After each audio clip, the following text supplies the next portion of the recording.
Hi guys! Kung makikita nyo, meron pong bata dito, masakit na naman daw ang ulo niya. Ayan. Ganyan talaga yan siya.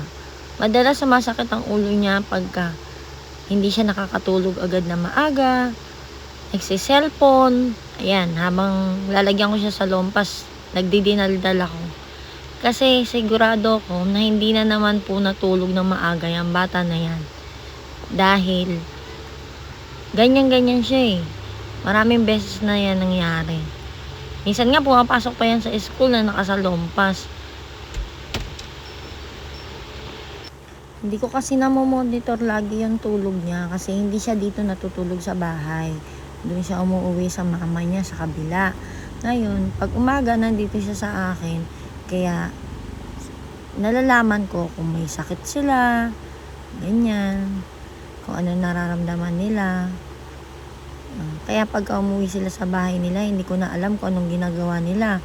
Natulog ba sila maaga?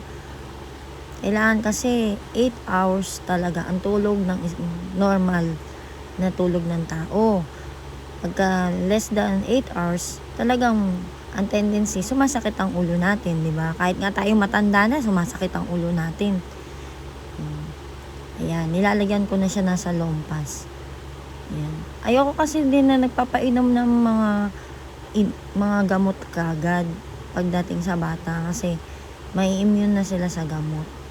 Lalo na pag wala namang prescribe ng mga doctors, ganyan. Kaya dapat, kung pwede naman sa mga ganyang paraan, yan yung pag-a-plus minsan ng mga Vicks, okay na yan sa akin.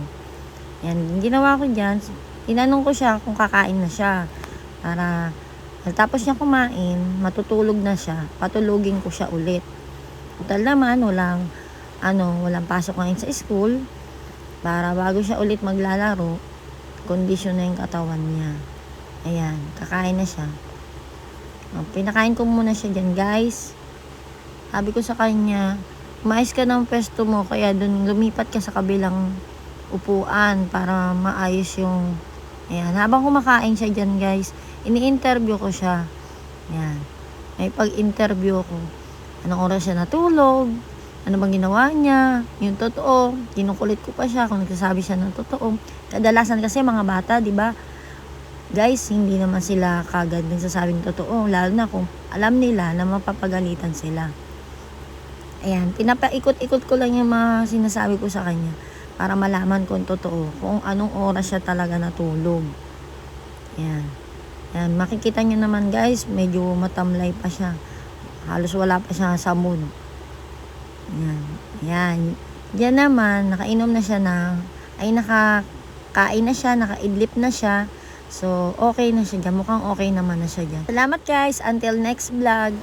Bye!